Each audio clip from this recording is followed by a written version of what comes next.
야고보서 3장 1절에서 6절 말씀 다 찾으셨으면 교도하겠습니다. 내 사랑하는 형제들아, 선생된 우리가 더 큰 심판을 받을 줄 알고 많이 선생이 되지 말라.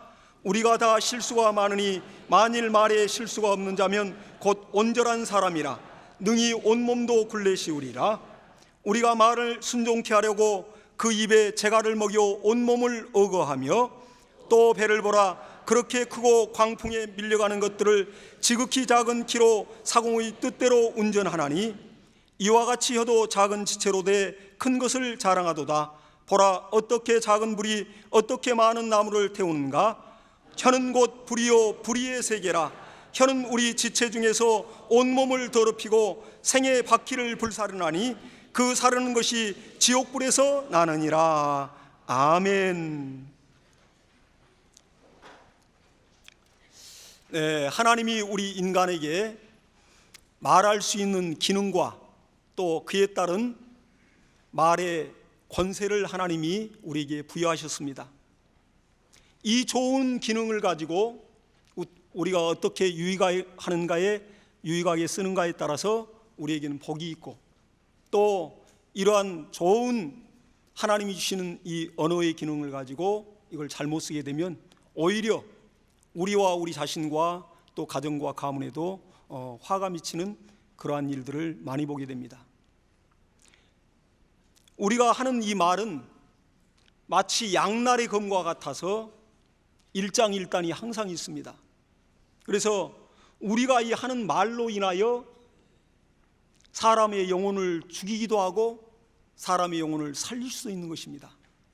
또한 우리가 하는 이 말로 인하여 사람이 때로는 상처를 받기도 하고 일생 그 상처로 고통 속에서 괴로워하기도 하고, 그러나 또 사람의 말로 인하여 이 상처를 치유하는 역할을 합니다.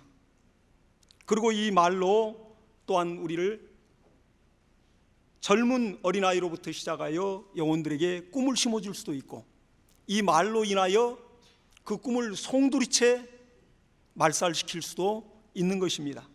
그래서 하나님께서도 말씀으로 세상을 창조하시고, 그리고 또한 그 말씀대로 이 아름다운 세상이 만들어졌습니다. 그러나 마귀는 또한 부정적인 이 말로 인하여 이 세상을 파괴하고 있습니다. 그러니까 말이라는 것이 얼마나 권위가 있고 생명이 있고 권세가 있는 것을 우리는 알게 되는 것입니다. 그러니까 인간에게는 이 말할 수 있는 특권, 의사를 소통할 수 있는 특권, 하나님과 교통하고 대화할 수 있는 이러한 특권이 있는 특별한 피조물입니다. 그래서 이 말이 곧 우리 인생을 좌우하기 때문에 우리 인생에 있어서 성패를 가름하는 것은 이 말에 따라서 좌우된다고 해도 과언은 아닌 것입니다. 이 세상에 다시 돌아올 수 없는 그러한 것들이 세 가지가 있는데, 이 엎질러진 물과 그리고 시일을 떠난 화살과 주워 담을 수 없는 말이라고 합니다. 그러니까 우리가 한번 이렇게 입 밖으로 나간 말은 다시 이걸 내가 주워 담기가 참 어렵죠. 그리고 항상 많은 후회를 낳습니다. 그래서 야고보서에도 우리가 말에 실수가 없으면 온전한 사람이라 온몸도 굴레를 씌우리라 이렇게 얘기했습니다. 그만큼 이 혀가 길들이기가 어렵다는 것입니다. 새나 짐승이나 물고기 또 파충류, 곤충들까지도 사람이 다 길들일 수가 있습니다. 우리가 세상에서 보면 동물원에 가보면 조련사가 동물들을 조련해서 여러 가지 쇼도 하고 그리고 사람들을 즐겁게 하기도 합니다. 그로 인하여 관람료도 받고 수익을 올립니다. 돌고래쇼 같은 거 보면 정말 아주 경탄이 나올 정도로, 감탄이 나올 정도로 그렇게 훈련을 잘 시키더라고요. 그 조련사에 의해서 그 물속에 들어있는 그 물고기가 사람과 대화하듯이 이렇게 하는 걸 보았습니다. 그리고 또한 경찰견이든 이러한 강아지든 애완견이든 이러한 동물들도 훈련하면 그 훈련된 그 강아지가, 훈련된 그러한 충견이 주인을 살리더라고요. 이번에 그 지적인 여러 가지 또 어려움이 있는 그 아이가 길을 잃었을 때 10일 만에 산속에서 구출이 됐습니다. 그것도 장마철에. 근데 경찰견이 그것을 먼저 찾았다고요. 물론 10일 동안 견딘 것도 대단하고 그렇지만은 그렇게 후각이 아주 발달된 훈련된 그러한 짐승이 사람을 살리는 것을 봅니다. 그러나 유독 사람의 인체 중에서 이 훈련되고 길들여지지 않고 제압이 되지 않는 게 바로 이 사람의 혀입니다. 혀가 없으면 말도 못하죠. 저도 어려서 이 편도선이 굳고 목젖이 굳어서 벙어리가 된 적이 있습니다. 한 1년여 동안 완벽하게 벙어리가 돼버렸는데, 그래 치료를 받으면서 학교는 휴학하고 벙어리가 돼 보니까 그 벙어리 냉가슴을 앓는다는 소리를 마치 이해가 되더라고요. 내 안에서는 아버지, 어머니, 예수님 이렇게 나는 말을 해요. 근데 입 밖으로 나갈 때 이 말이 뭉개져 버리더라고요. 근데 신기한 것은 제가 체험한 거니까요. 이 안에서 확실하게 내가 하는 소리가 정확한 발음으로 내 안에서는 심령에서는 들려요. 근데 내 사랑하는 어머니, 아버지, 형제들도 그것을 못 알아듣더라고요. 그러니까 이 언어를 우리가 사용할 수 있다는 것, 정상적으로 의사를 소통할 수 있다는 것, 너무나도 귀하고 너무나 큰 축복인 것입니다. 그러나 이러한 축복을 하나님의 뜻대로 잘 사용하면 놀라운 축복을 받고 하나님께 영광을 돌리기도 하고, 또 지옥으로 마귀와 함께 정말 들어가는 영혼을 살리기도 하고, 자살을 앞에 두고 곧 죽어버리겠다고 맘먹고 했던 사람도 설득이 돼서 그가 새 생명을 찾고 새 인생을 찾는 놀라운 역사를 보게 됩니다. 말이라는 게 이렇게 정말 좋은 기능을 갖고 있지만은, 그러나 이 야고보 사도는 이 말에 관하여 말의 그 역기능에 대해서 많이 강조를 한 것 같아요. 이 말이라는 것은, 이 혀라는 것은 쉬지 않는 악이요 죽이는 독이 가득한 것이라, 이렇게 얘기했습니다. 그러니까 이 말 한마디로 인해서 일생을 상처를 줄 수 있고, 이 말 한마디로 인해서 그 사람이 인생을 변화시킬 수 있습니다. 우리가 잘 아는 감옥에서 탈주했던 그 탈옥범인 신창원이라는 사람이 있습니다. 97년도에 감옥을 탈옥했는데, 이가 사람을 죽이고 강도질하고 살인까지 하고 또 도둑, 절도 이러한 것은 수백 건을 했습니다. 굉장히 그런 쪽에 능한 사람이죠. 그러한 흉악범인데 사람이 태어나면서부터 악한 사람이 어디 있겠습니까? 그 사는 환경 또 구성원들, 그 모든 것들이 사람을 그렇게 만들어버리는 것입니다. 그가 이렇게 감옥에서 일기를 썼는데 그 일기가 공개가 되기도 했습니다. 그리고 자기의 자라온 과정도 쓰고 상처받았던 과정도 그렇게 기록을 했더라고요. 근데 거기에 보면 초등학교 5학년 때 집이 너무너무 가난하고 어머니는 돌아가시고 아버지는 이제 세 사람을 얻어서 가정을 꾸렸는데, 또 아버지는 자녀들을 그렇게 잘 양육하지 못했던 것 같습니다. 폭력을 쓰고 아주 술을 먹고, 그리고 집은 너무 가난해서 그때는 의무교육이 초등학교도 안 돼 있을 때입니다. 그렇기 때문에 초등학교를 가더라도 육성회비를 내야 돼요. 중학교를 가면 납부금을 내야 됩니다. 그러나 지금 우리나라가 이제 복지제도가 잘 돼 있어서 초등학교, 중학교 지금 의무교육이 되고 있고, 고등학교도 역시 의무교육을 하기 위해서 그렇게 준비를 하고 있습니다. 그런데 육성회비를 그렇게 못 내고 그 어린아이가 학교를 갈 때면 얼마나 주눅들겠어요. 가난하고 힘들고 참 소외되고 굉장히 위축돼 있죠. 근데 학교에 갔는데 그 선생님이 그 5학년 때 그 담임이 그 육성회비를 안 내므로 아주 꾸짖고 아주 욕을 했다고요. 육성회비도 못 내는 이 가난뱅이 같은 놈이 무슨 학교 다닐 자격이 있냐고, 아주 썩 꺼져 버리라고. 그 한마디가 너무너무 절망을 안겨줬고, 마음에는 굉장한 분노를 안겨주고, 그 자기를 지도하는 선생에 대한 큰 실망을 안겨주고, 또한 증오를 안겨줬습니다. 그걸 기록을 한 거예요. 그러니까 사람의 입 밖에서 나간 이 30초간의 이 말이 어떤 사람에게는 가슴에 30년간 이것이 뿌리를 내리고 그 안에서 역사를 하는 것입니다. 그러니까 이 말이라는 게 그렇게 중요한 것입니다. 이러한 사례를 보더라도 우리가 이렇게 하는 말들이 얼마만큼 많은 사람에게 영향력을 주는가를 알 수 있죠.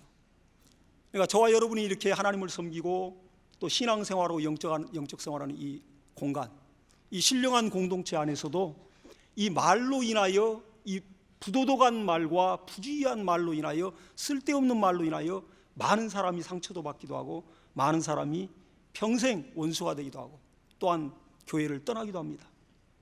그러니까 이 언어란 것이 너무 중요한 것입니다.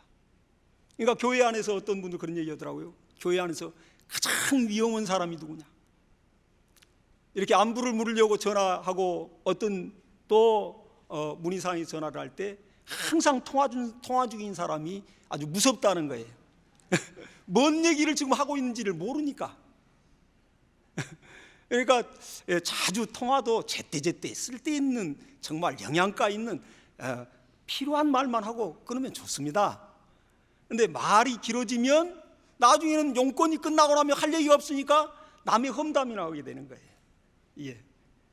그래서 통화가 길어지는 사람들은 볼 때 거기에서 루머의 어떤 진원지가 되고 또 가십거리의 어떤 온상이 되고 마는 것입니다. 우리가 속아버리는 것이죠. 그래서 할 수만 있으면 축복하는 말과 믿음을 주는 말과 또 소망을 주는 그런 믿음의 언어를 우리는 써야 됩니다. 우리가 변화됐기 때문에요. 그래서 이렇게 하나님을 사랑하면서 우리가 그 말을 쓰되, 잠언서 10장 19절에도 말이 많으면 허물을 면하기가 어려우나 이 혀를 제어하는 자는 지혜로우니라, 이렇게 얘기했습니다. 그러니까 참 잠언서를 우리가 읽다 보면 어찌 그리 우리 인생사에 너무너무도 지당한 말씀인지 참 놀랍습니다. 하나님 말씀이. 그리고 이 오늘 본문에서 사도 야고보는 세 가지를 얘기하고 있습니다. 달리는 말과 제갈, 그리고 광풍에 밀려가는 큰 배와 키, 그리고 수목이 울창한 산과 불에 대하여 이렇게 말하고 있습니다. 그런데 이 세 가지가 어떠한 공통점을 여기 세 가지에서 우리는 발견할 수 있습니다. 지극히 가장 작은 것이 가장 크고 광대한 것을 지배하는, 그러니까 지극히 작은 것에 대한 큰 존재감을 야고보 사도는 지금 말하고 있는 것입니다. 우리가 보듯이 이 광풍에 밀려가는 큰 함선이라 할지라도 선장의 손에 달린 그 키로 방향을 조종하고 그렇게 파도를 헤치며 나갑니다. 참 놀라운 것이죠. 그리고 수목이 많은 울창한 산이라도 등산객의 그 담배꽁초 하나의 발화로 인해서 온 산이 막 타버린다고요. 그리고 초원을 힘있게 질주하는 그 힘있는 말이라 할지라도 그 입의 그 제갈과 그 고삐에 의해서 다스림을 받습니다. 우리가 어려서 보면 소를 키우고 염소를 키우고 가축을 키워보면 어린아이인데도 그 힘센 그 무서운 그 황소를 그 어린아이가 자연스럽게 끌고 이렇게 다닌다고요. 그걸 보면 그 코에 콧뚜레를 끼워가지고 고삐로 당기니까 그 어린아이가 원하는 대로 조종이 돼서 그 황소라도 꼼짝없이 그대로 움직이더라고요. 이렇게 우리가 산불을 나는 걸 보더라도 그 조그만 그 불씨 하나가 온 산을 다 태워버립니다. 우리가 작년에도 우리 해년마다 많은 산불을 우리가 경험하고 그러한 봄이면 가을이면 연일 뉴스를 접합니다. 물론 날씨가 건조하기 때문에 물론 자연 발화를 할 수 있어요. 나무끼리 부딪히면서 그 마찰에 의해서 불이 나기도 합니다. 그러나 그것은 굉장히 희박한 거죠. 근데 등산객들이 그때 그 조그만 부주의로 인해서 태백산맥 그 줄기를 다 태워버리고 강원도 고성에서 엄청난 산불이 났습니다. 지금까지 난 산불 중에 최고 아주 피해가 큰 산불이라고 그래요. 바로 이와 같습니다. 사람의 혀도 역시 많은 산을 태우듯이 사람의 혀도 역시 불이요 불의의 세계라, 혀를 곧 불이라고 그랬습니다. 사도 야고보는. 그래서 내가 한 이 말이 불씨가 되어서 그게 번지면 많은 사람을 태울 수도 있고 멸망시킬 수도 있다는 겁니다. 그러한 무서운 이력을 갖고 있다고 오늘 이렇게 설명을 하고 있습니다. 혀도 작은 지체로 돼 큰 것을 자랑하도다. 어떻게 작은 불이 많은 나무를 태우는가? 혀는 곧 불이요 불의의 세계라. 온몸을 더럽히고 생애바퀴를 불사르나니 그것이 지옥불에서 나느니라. 그러니까 우리가 사랑하는 형제요 자매요 하나님의 자녀들이고, 그런다 할지라도 우리가 이 부주의한 말, 생각을 깊이 하지 않고 내뱉은 이 말로 인해서 그가 상처를 받게 되면 일생을 고통 중에 사는 것입니다. 말한 사람은, 남 말하기 좋은 사람은 내가 무슨 말 했는지도 몰라요. 하도 많이 말을 하니까. 그러니까 우리 성격이 화끈하고 시원시원한 사람은 물론 좋죠. 일하기도 좋고 일도 잘 추진력이 있고, 그러나 이 혀에 파수꾼을 두지 않는다면 많은 사람 죽입니다. 가정에서도 그렇지 않습니까? 그러니까 성격이 급하고 다혈질이어서 팍 쏟아내버리는 사람, 나는 뒤끝이 없어서 좋다고, 자기만 좋지, 그 말을 마음에 30년, 40년, 50년 응어리가지고 화병이 나가지고 속이 문드러져 간 사람은 죽을 지경인데, 그러니까 이렇게 말이라는 것이 항상 상대방 입장에서 말을 한다면 실수를 안 할 것 같아요. 그리고 꼭 말을 3번 정도는 생각해보고 이왕 말을 한다면 얼마나 좋을까. 그리고 얼마나 이 좋은, 정말 저는 벙어리가 돼봤기 때문에 벙어리의 마음을 확실히 압니다. 1년간 완벽한 벙어리였거든요. 그래서 이 말이라는 게 얼마나 소중하고 얼마나 귀하고 얼마나 감사한지 우리가 알 수 있는 것입니다. 그래서 이렇게 우리가 상처를 주고 상처받는 일, 그러한 우리 일들은 우리가 자제를 해야 됩니다. 요즘 일본과의 무역전쟁에서 일본 상품은 보지도 말고 사지도 말자 운동, 불매운동이 벌어집니다. 역시 상처도 주지도 말고 받지도 맙시다. 할렐루야. 내가 안 받으면 돼, 상처 줘도. 요즘 아이들이 참 어린아이의 믿음이 대단한 것 같죠. 아이들 자기에게 해로운 말을 하면 반사 이러잖아요. 주님도 역시 성경을 자세히 보면 우리가 그 어떠한 공격적인 말이라도 내가 하나님 앞에 떳떳하고 내가 하나님 앞에 바르면 어떠한 말을 해도 사실 품을 수가 있고 그를 용서할 수가 있고 또 그것에 상처 안 받을 능력이 있는 것입니다. 그리고 공격을 할 때 그냥 마음속에서는 하나님 축복하시옵소서, 반사다 반사, 이러면 되는 거예요. 그게 안 돼가지고 물어뜯고 싸우니까 피차 멸망해버리는 것입니다. 성경이 그걸 말하고 있습니다. 그래서 할 수만 있으면 내가 좋은 언어를 써야겠다 생각합니다. 그래서 우리 영적 생활에는 이렇게 하나님을 섬기고 우리가 함께 하나님을 섬겨가는 그러한 아주 너무나 복된 공동체 가운데도 또 세상에도 또 우리가 영적 생활에도 이 지뢰밭이 항상 있는 겁니다. 작년도에 휴전선 지피에서 북한군들이 목함 지뢰를 설치해가지고 우리 수색대원 2명이 다리가 잘렸습니다. 한 사람이 먼저 두 다리가 팍 잘려 날아갔는데 그것을 선임병이 구출해서 끌어오다가 또 목함 지뢰를 밟았어요. 한쪽 발이 그대로 잘려 날아갔습니다. 말은 이와 같은 것입니다. 말 한마디가 열심을 내는 형제의 그 열심을 팍 꺾어버릴 수 있고, 나의 부주의한 이 말 한마디, 이기적인 말 한마디가 하나님 앞에 사랑받는 영혼의 그 하나님과의 관계도 깨버릴 수 있습니다. 이렇게 말이 중요한 것입니다.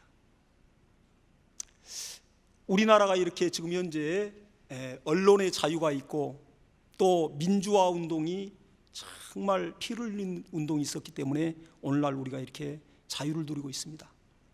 80년, 90년대 초반까지만 해도 여기저기 가도 그 체류탄 가스에 너무너무 눈이 맵고, 그리고 학교를 가든 회사를 가든 길거리든 난리가 아니었죠. 근데 그 8, 90년대에 그 체류탄 가스를 만들어내는 회사가 있는데, 그 회사가 물론 여러 가지 그런 화학용품들을 만들지만은 그 삼영화학이라고 엄청난 돈을 벌었습니다. 물론 처음에는 다른 걸 만든 회사인데 이 체류탄을 만들기 시작하면서 하루에 정말 엄청 수백만 개를 막 만들어내니까 그렇게 돈을 많이 벌었습니다. 근데 그때 그 독재를 하면서 그리고 시민들을 타도했던 그 정부군들이 이렇게 이제 시위하는, 데모하는 그 시민들을 향해서 그들을 해산시키기 위해서 체류탄을 막 쏘거든요. 어떤 때는 총에다 장전을 해가지고 체류탄을 쏘고, 요즘은 뭐 물대포로 해가지고 거기다 체류액을 넣어가지고 쏘기도 합니다. 근데 그때는 시민들 진압하는 진압용 체류탄을 쏘는 장갑차가 있었어요. 개조된 거죠. 포페포스라는 그 장갑차인데 거기에서 다연발 체류탄이 막 툭툭툭툭 나오면서 막 쏟아져 나가는 겁니다. 여러분들은 다 기억하죠? 요즘 젊은이들은 또 어린 친구들은 아마 이러한 것들을 많이 못 봤을 겁니다. 근데 그때 거기에서 날아가는 그 체류탄이 어떤 체류탄이냐면 지랄탄이라는 거예요. 지랄탄. 실제요. 이거 지랄탄입니다. 그게. 왜 지랄탄이라고 그러냐? 여기서 두두두두 쏘게 되면 사람들이 체류탄이 한두 개 날라오면 끄떡없어요. 다 마스크를 하고 그리고 화염병을 돌고 같이 대항하기 때문에, 또 보도블록 깨가지고 엄청나게 던집니다. 같은 형제고 같은 사랑하는 아들, 딸들이 그렇게 싸우는 거예요, 사실. 근데 이 체류탄이 막 다연발로 날아가게 되면 한 곳에 툭툭툭 떨어지면 그 자리에서 팍 터지는 게 아니라 그 떨어진 자리에서 체류액을 팍 한번 발화하여 거기 터뜨리고, 그 다음에 이게 럭비공 같이 퓨퓨퓨 가면서 사람 사이로 팍 다녔다고. 여러분들 기억하시죠? 기억하신 분들은 386 세대입니다. 다 기억이 나니까요. 열심히 우리가 세상을 바꿔보려고 데모도 때로는 하고 그랬습니다. 그래서 이렇게 좋은 세상이 사실은 된 거예요. 이와 같이 우리 사람의 입에서 나간 말이 그냥 고정돼서 한 곳에 머무는 게 아니라 발 없는 말이 천리를 간다는 말이 있습니다. 사람 사이를 팍 다니면서 휘짓고 다니면서 이 말이 아주 지랄탄같이 역사를 하는 거예요. 그러니까 이게 얼마나 참 안 좋습니까? 그러니까 이 혀를 정말 제어한다는 건 너무너무 어려운 겁니다. 우리가 내가 말을 하고 나고 말을 또 하고 나면 때로는 그 말을 안 했으면 좋았는데 이놈의 주둥아리 하면서 막 입을 때리죠. 그런다고 또 말 안 해요? 터진 집인데 어떻게 말 않고 삽니까? 저는 벙어리가 돼봤기 때문에 말을 하는 게 그렇게 감사하더라고요. 입을 막고 있어도 이 안에서 이 혀는 막 움직이잖아요. 그렇게 이 혀라는 것은 작은 지체지만 큰 걸 자랑하고 그 권세라는 건 대단한 겁니다. 우리가 지금 현재 법정 싸움을 하고 있고, 그리고 그 법정 싸움에서 마지막 언도가 판사가 사형, 판사가 징역 3년 탁탁탁 이러면 그건 그대로 언도가 되는 것입니다. 이 말이 그렇게 파급 효과가 있고 그렇게 능력이 있는 것입니다. 그러니까 이 말을 우리가 잘 사용한다면 정말로 너무너무 많은 사람을 살릴 수 있고 소망을 줄 수 있고 기쁨을 줄 수 있어요. 그래서 디모데후서 2장 23절에도 어리석고 무식한 변론을 벌이라 다툼이 이에서 나는 줄 알미니라. 사람들 다투고 또 여러 가지 상처 주고는 이 모든 것들이 이 헛된 변론, 대체적으로 이 헛된 변론이라는 것은 내가 잘났다는 거 아니겠습니까? 서로 잘났다 하니까 이 변론이 생기는 거예요. 우리는 경청을 먼저 해야 됩니다. 할렐루야. 틀어줘야 됩니다. 먼저. 주님은 그걸 요구하고 있습니다.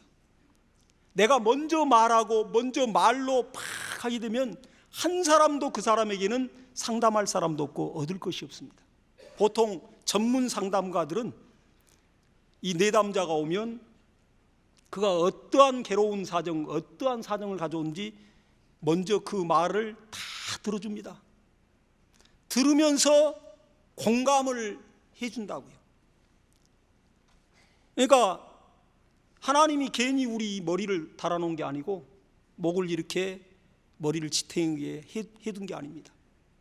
상대방 얘기를 들어주면서 맞다, 그리고 같이 공감해주고 고개를 끄덕끄덕 해줄 때 상대방이 위로를 얻고 자기가 비밀스러움까지도 다 내놓으면서 거기에서 위로받고 힘을 얻고 해결함도 받습니다. 이와 같이 우리가 하나님을 섬기고 또 교회에서 주의 말씀을 우리가 받들어 갈 때도 성령이 교회들에게 하시는 음성을 내 말만, 내 주장만 주장하고 나가는 사람은 성령의 음성을 들을 기회가 없어요. 내 내면 안에서 성령 하나님이 각인의 심령이 있는데 성령이 애통하고 탄식하고 내게 원하는 그 나를 통하여 하시고자 하는 그 말씀을 내가 들을 수가 없게 되는 것입니다. 그러니까 경청하는 훈련이 필요하죠. 영성 훈련의 첫 번째가 뭐냐면 우선 잡다한 말을 하지 않는 침묵입니다. 때로는 침묵이 금입니다. 그래서 정말 하나님과 관계에서도 깊이 내면적으로 성령으로 교통을 해야 됩니다. 하나님이 밖에 있지 아니하고 내 안에, 각각 내 안에 계시고 우리와 함께 숨을 쉬고 우리와 함께 식사를 하고 우리와 함께 자고 일어나고 계시거늘 그분이 내 안에서 내 어떤 일을 당할 때, 어떠한 문제를 당할 때 때마다 일마다 사건마다 성령이 간섭하시는 놀라운 역사가 있어야죠. 그러나 내가 성령을 무시하고 하나님을 무시하고 내 의지와 내 주장과 내 요구사항만 막 얘기를 하게 되면, 관철시키려면 하나님과 관계에서도 하나님이 길을 닫아버릴지도 모릅니다. 제발 너는 좀 내 말을 좀 들으면서 좀 기도하자. 대화라는 게 주고받는 것 아니냐, 하나님이 이러십니다. 꼭 이러한 영적 대화가 항상 우리 안에 있어야 됩니다.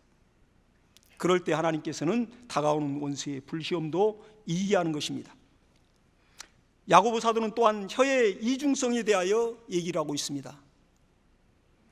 우리 혀가 바로 이 안에서 나오는 샘터와 같아서 그 한 구멍으로 어찌 단물과 샘이 쓴물을 동시에 낼 수 있느냐. 오염된 물이면 오염된 물만 나올 것이고 또 일급수면 일급수만 나올 것이고 해야 마땅한데, 하나님의 아들 예수의 피로 산 하나님의 자녀를 정말 그를 축복하고 또 하나님을 찬양하는 그 입술로 또한 그 동일한 형제를 저주하지 말라고 이렇게 얘기하고 있습니다. 그러니까 이 혀라는 것은 여일하게 정말 하나님의 뜻대로 움직이면 좋은데 그렇지가 않아요. 이러한 것 또한 우리가 굉장히 경계를 해야 될 그러한 사안인 것입니다.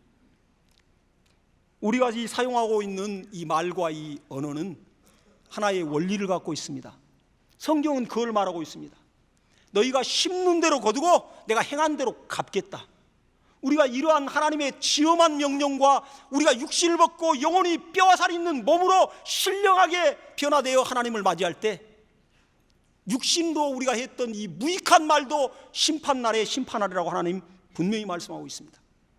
그렇기 때문에 우리가 각각이 나 자신의 영혼을 위해서 우리가 말을 절제하고 또 말을 우리가 잘 사용해야 되는 겁니다. 그러니까 내가 한 그 말이 내게 다시 부메랑이 되어서 그 말이 이제 내게 돌아와서 내 자신을 해야 하는 일이 많습니다. 우리가 자승자박이라고 그러죠. 내가 스스로 내 자신을 묶어놔버리는, 연일 뉴스에 나오는 여러 가지 정치권의 그런 행태라든가 이러한 모든 걸 통해서 우리는 교훈을 얻게 되는 것입니다. 그래서 어떻게든지 우리가 이 하나님의 이 말씀을 따라 하나님 앞에 말을 사용한다면 굉장한 유익이 있을 겁니다. 잠언서 18장 21절에도 죽고 사는 것이 혀의 권세에 달렸나니 혀를 쓰기를 좋아하는 사람은 그 열매를 먹으리라, 이렇게 말씀하고 있습니다. 그러니까 말을 많이 하면 꼭 실수가 나와요.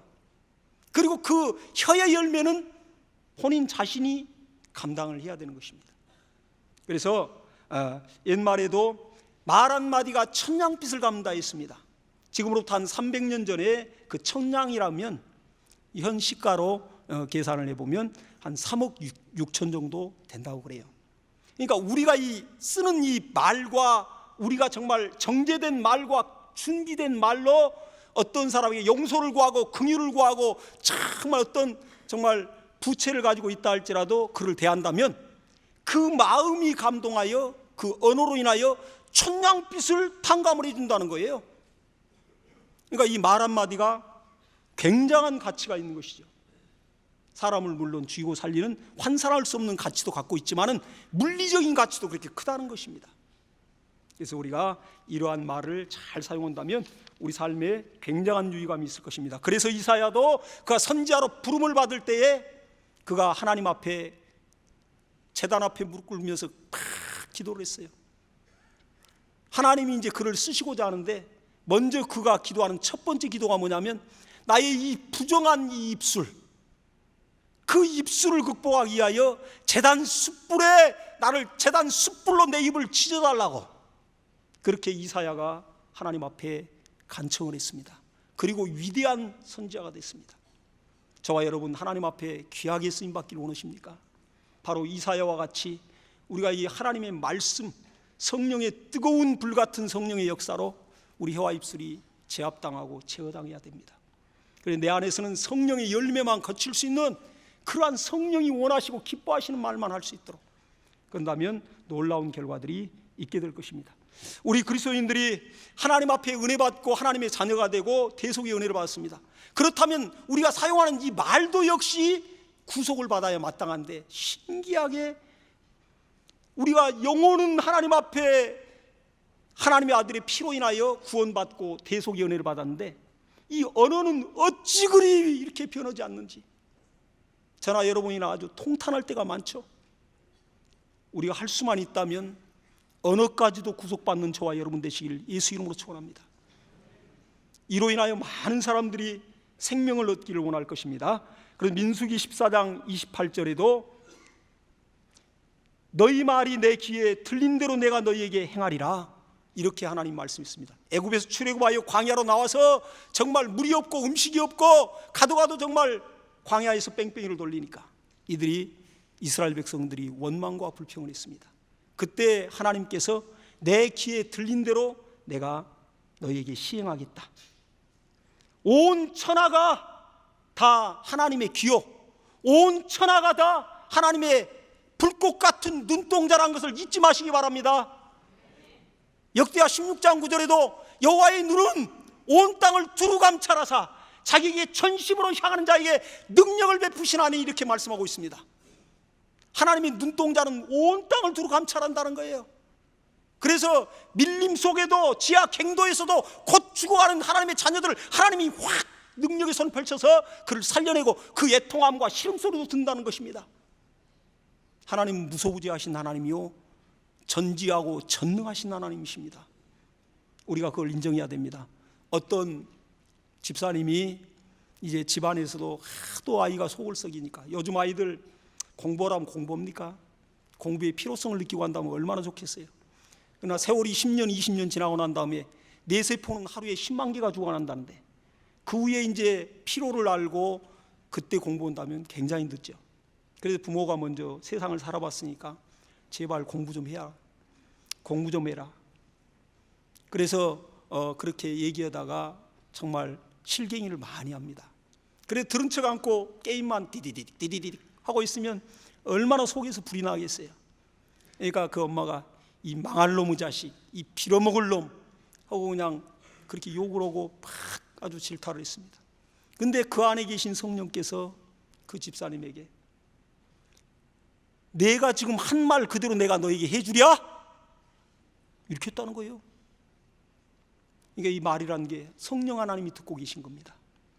그래서 할 수만 있으면 속이 좀 상하더라도, 물론 아이들이 공부보다도 오락을 더 좋아하죠. 그리고 친구들을 좋아하고 잘못하면 또 못된 친구도 사귀기도 하고요. 그러나 그런다 할지라도 우리가 눈물과 인내함으로 기도한다는 건 아이들은 우리의 소망이기 때문에 그렇습니다. 그래서 할 수만 있으면 아이들에게 때로는 좀 이 존댓말을 좀 써보는 것도 좋을 것 같아요. 그래서 이거 좀 해주세요. 저도 그렇게 합니다. 집에서 뭐 좀 갖고 오라면 그것 좀 갖다 주시지요. 이것 좀 했으면 좋겠는데 이것 좀 해주세요. 일부러 그렇게 해요. 그러다가 나중에는 죽고 싶습니까? 이제 속이 터지니까 그러는 것이죠. 좋은 말 할 때 들으십시오. 부부간에도 마찬가지인 겁니다.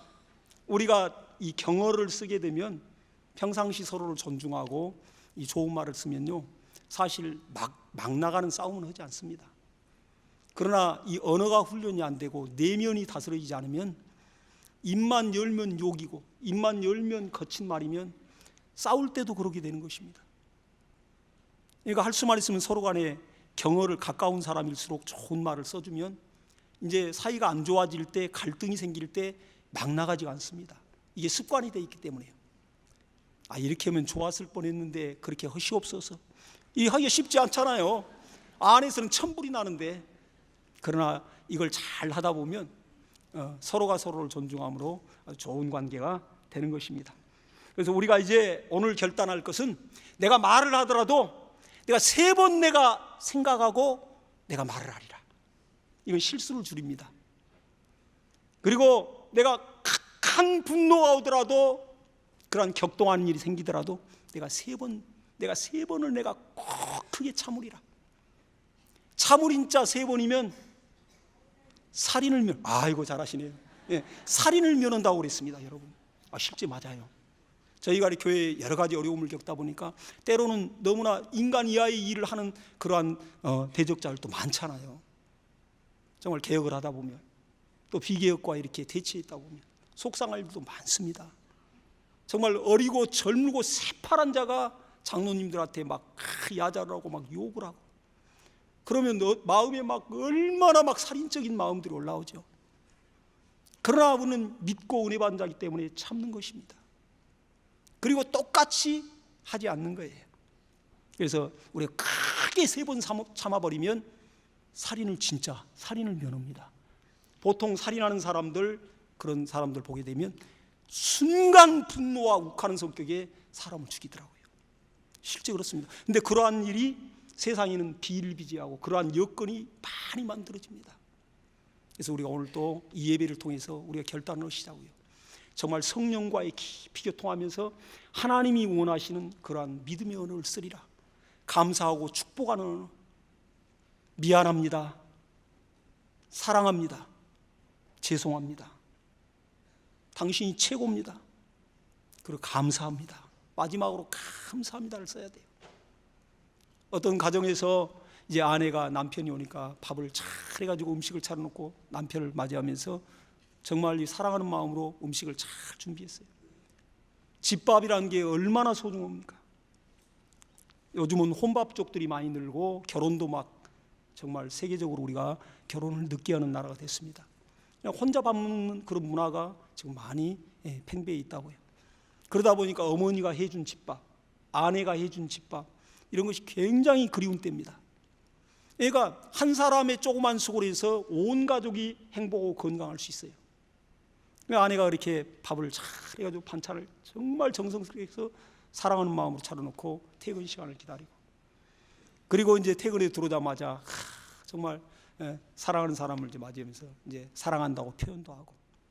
근데 우리나라 사람들은, 이 팔도의 사람들은 참 지역마다 이 방언도 다르고 말의 어떤 억양도 많이 다릅니다. 산간 지역 같은 경우는 대체적으로 산세가 험한 곳은 말이 거칠어요. 딱딱하고. 그러나 평야지대는 그래유 저래유 돌로 가유 꽥 이래도 가는 세상이니까. 그러니까 평야가 많은 데는 말도 유순합니다. 근데 이제 굉장히 말이 거친 그 지방에서 이제 아내가 남편과 이제 정말 이렇게 산책을 하다가 보름달이 휘영청이 떴어요. 그러니까 무드를 좀 잡아보려고, 여보야, 저기 지금 뜬 달이 너무나 이쁘지? 너무 밝고 좋대. 그러니까 이 남편 하는 말이, 달이 너한테 뭐라 커드나? 뭐 이 한마디에 모든 무드가 팍 깨져버리는 거죠. 아니, 달이 지금 뭐라 해서가 아니라 남편을 사랑한다는 그 표현과 그 정말 인꼬부로서 그렇게 다 가까이 오고 싶은데 그 마음이 싹 사라져 버리는 거예요. 근데 아내가 밥을 이렇게 해놓고 반찬을 해놓고 그 남편을 맞이하는, 남편은 흡쭉 들어오면서 아이 밥 차려 하고, 아이 목욕물 대놓고 해놨어? 이러면 정말 얼마나 힘들겠어요. 잘 해놨는데, 준비했는데. 그러니까 잘 하고 있는 사람한테 잔소리해버리면 하던 것도 하기 싫다고요. 그래가지고 이제 밥상머리에 앉아서 이제 식사를 딱 하는데 첫 번째 반찬을 보면서 자기 마음에도 자기 눈에도 지금 새로운 반찬 아니겠어요? 너무 정갈하게 잘 해놨고 사랑이 묻어있고 딱 먹으면서 너무 맛있으니까 하는 말이, 오늘은 웬일이야? 해가 서쪽에서 뜨겠네? 아니, 같은 말이라도. 그러니까 얼마나 마음에서는 저주는 말은 아니에요. 근데 그 표현을 못 한다고, 표현을. 이왕이면 너무 고맙다고, 감사하다고, 나 때문에 고생 많지, 이러면 얼마나 좋습니까? 오고가는 말이 이렇게 우리 인격체이기 때문에 마음을 행복하기도 하고 마음을 지옥으로 만들어버리는 것입니다. 우리 정말 우리 그리스도인들은 서로를 위해 축복하는 말을 많이 해야 되겠습니다. 그래서 삶이 바뀌려면 말이 바뀌어야 되고, 말이 바뀌려면 이 마음판이 바뀌어야 되는 겁니다. 근데 내 마음도 내 마음대로 안 되는데 이 심령이 쉽지가 않죠. 그러나 성령이 임하고 성령이 감동하고 성령이 역사하면 이 마음이 바뀐다고요, 마음이. 그리고 마음에서 나오는 그 혀와 이 말이 성령이 의거함으로 인하여 우리 혀를 제압하는 것입니다. 그래서 우리는 성령을 전포그지해야 돼요. 성령이 말하게 하심을 따라 말하더라 그랬어요. 혀를 제압하고 길들일 수 있는 분은 오직 성령 하나님이십니다. 할렐루야. 전대적으로 우리는 그 성령을 의지해서 오늘도 우리가 결단하되, 오늘부터 이 나의 이 언어와 나의 이 신앙의 삶에 아주 혁명이 일어나도록 우리 시간에 합심으로 기도하십시다. 우리 주여 한 부르고 간절히 기도합니다.